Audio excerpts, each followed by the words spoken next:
Hello, everybody, and welcome to another episode of The Political Vigilante.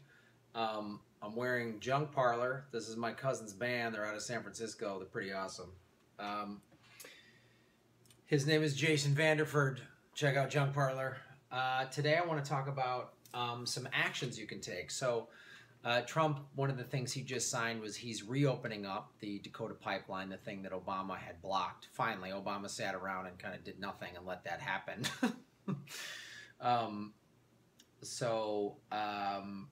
And then finally did something towards the end there in the late November, early December. So Trump has now said that the pipeline is back open. As I talked about in the Trump-Putin connection, the carbon bubble, one of the things that the fossil fuel industry needs to do is keep up the perception that oil is still a viable asset. The carbon bubble, why this is close to popping, it won't be when they run out of oil.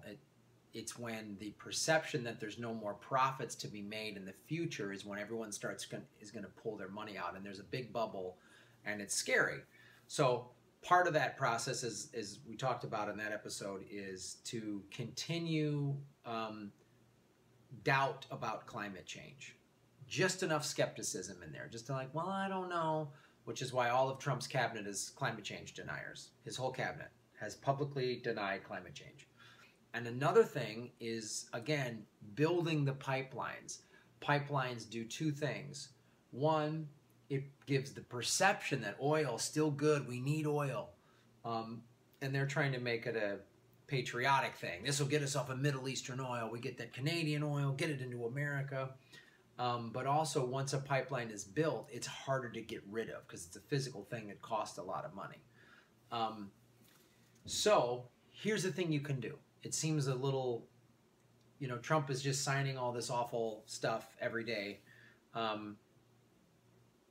The upside of this is if Hillary would have won, she probably would be signing some awful stuff too, but she'd be like talking about women's rights. It wouldn't be as awful. She wouldn't be taking away abortion and stuff like that, but she would be doing deals with Goldman Sachs and all these other people too. So here's what you can do.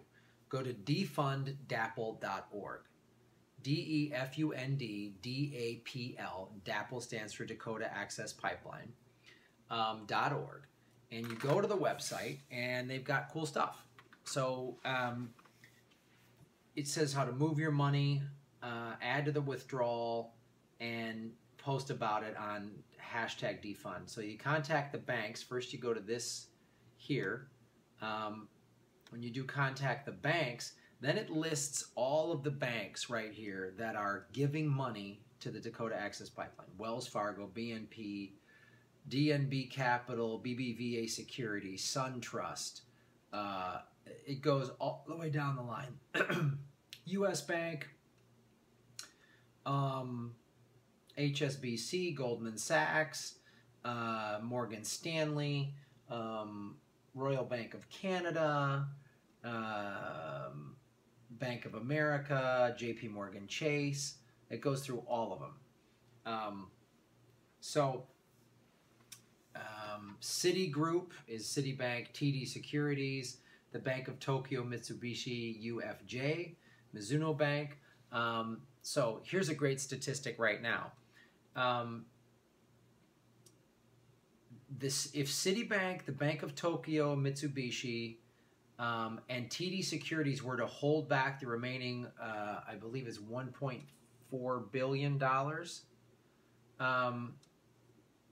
the cash for the pipeline would dry up and the project would come to a screeching halt. So one thing you can do is send letters to CEOs. You can post on these banks' Facebook pages. You can tweet at them every day. You can ask them why they're doing this. You can view a complete list of the banks that are doing it. But what I suggest, all they care about is money. All they care about is money. So what I did, I went to this site, and I did this like a month or so ago, and I started looking at alternatives. So here's some alternatives. Credit unions. If you're a member of a union, your work might have one, go to a credit union. Here's a network of local banks. You can click on this. Get little small local banks. Credit cards. This is another thing because this is how they make. These are green. Basically, there's Green America, which is like a progressive credit card, basically, and a bunch of different companies that do. Where the Sierra Club has a credit card, because that's another way they make a profit. So these big banks like Wells Fargo and Bank of America and whatever, if you have one of their credit cards, the interest that you're paying, they're taking that profit and they're funding it into things like the Dakota Access Pipeline. So I get it. We all need to use a credit card for stuff. Why not get one from one of these banks where the profit, like the Green America Visa from Beneficial State Bank, the Amazon Watch Visa. So there's some ways to do this. The other thing too is investing. How your money's invested. If you have any type of investment with any of these big companies, like that's like TD, there's Open Invest as a company. Socially responsible investing made easy. So there's ways out there. It's not, they're not saying, you know, burn your money and go live in a teepee.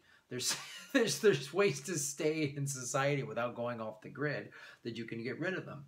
One of the things I looked into, so I was going to go to the SAG-AFTRA credit union. I'm in the Screen Actors Guild, which is the acting union here. It's called SAG-AFTRA. The AFTRA was the TV union and SAG was the film union, and the unions finally came together a couple years ago. So there's a credit union. I went to my credit union and checked, and I have two things. I have a corporation that I made for my little business, being a comedian and a filmmaker. So I have some business accounts with Wells Fargo, and then I also have an IRA. And I did some research because I was hoping to move all my accounts over there. SAG-AFTRA doesn't have really good business accounts. They used to, but for actors that had their own corporations, it's called a loan out. But I guess I talked to the guy at the branch, and he said it was kind of tricky. They also do IRAs, but they had some fees, some transfer fees at SAG-AFTRA Credit Union and yearly fees on my IRA that I thought was stupid. I'm like, why am I paying you fees to take my money? So I didn't like that. So then I went to Beneficial State Bank. Beneficial State Bank is, there's other ones, Native American Bank, Aspiration Bank. Native American Bank works with the Native American communities. Aspiration is a purely online bank that does 10% of its profits are going to charitable causes. But do your own research. So I went to Beneficial State Bank, and this bank is owned by Cat Taylor and Tom Steyer. Now I've talked about him before. Their mission is to come up with a non-for-profit bank. And Tom Steyer is what he calls himself a progressive billionaire. And what he has done is set up the bank, Beneficial State Bank, and then he also set up the Beneficial State Bank Foundation. So the profits from Beneficial State Bank go into the foundation, and then that money is either reinvested back into the bank or put into non-for-profit, into charitable organizations that are progressive. He and his wife don't get a penny of the profits from these banks because they have plenty, which was cool. So I went to Beneficial State Bank. There are branches in California. They have one branch up in Seattle and one branch in Portland. So if you're not in any of these places, it might not be for you. I don't know. But just to give you an idea of the type of banks that are out there. This is not an endorsement. They didn't pay me to talk about this, and I'm not saying you should absolutely go to these guys. These are just where I went. So they didn't have good business accounts yet. They're going to open that up. So I moved my IRA to Beneficial State Bank from Wells Fargo, but I still have my business accounts at Wells Fargo. So if you see me coming out of a Wells Fargo, I don't want you to be like, you lied to me on your YouTube video. It's just not feasible just yet for me to move my business accounts. But I had a little bit of money, not a lot. I didn't have $100 grand or whatever, but I had a couple $1,000s in an IRA, and I'm pulling that out. And then I was talking to the guy at Beneficial State Bank. He said, so how did you hear about us? I said, I went to defundDAPL.org, and I learned about you, and I've been reading about Tom Stayer, who made money doing solar panels, I believe. So this guy at the bank goes, who are you with? I said, Wells Fargo, and so it took an hour to do all this paperwork and forms and get the money from Wells Fargo. And he said, oh, I used to work at Wells Fargo, and I almost got fired because they kept asking me to create fake accounts, and I wouldn't. And they had to move him into like another department. He goes, I know so many friends of mine that worked at Wells Fargo that were either laid off or put on leave or just outright fired. And then what they've done when they finally investigated Wells Fargo and punished them so severely that the CEO got a $124 million severance package. Yeah, that's fair. That's helping the working man. That's making America great again. There were some people that then succumbed, that they buckled under the pressure, and they were like, oh, I didn't want to get fired, so I did what they told me. And then during the investigation, they've thrown those people under the bus and been like, oh. And the employee's like, wait a minute. You told me, the manager told me to create these fake accounts. And they're like, you created fake accounts. So that's who Wells Fargo is. And this guy who used to work there was like, I didn't want to have anything to do with that anymore. And I'm glad it took an hour, because I got to really talk to this guy and find out what he's like, told me all about what Beneficial State Bank is about. So this is where I went. Go to defundDAPL.org. And it'll give you all the information about where you live, and then after you pull the money out, you can.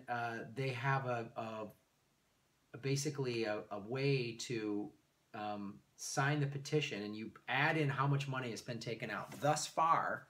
I don't know if you can see that with the crazy glare, but thus far, $53,177,190. So almost. It's really, that's about 53.2 million dollars has been people that have pulled out of their big banks and put them into credit unions and non-for-profit banks and stuff like that.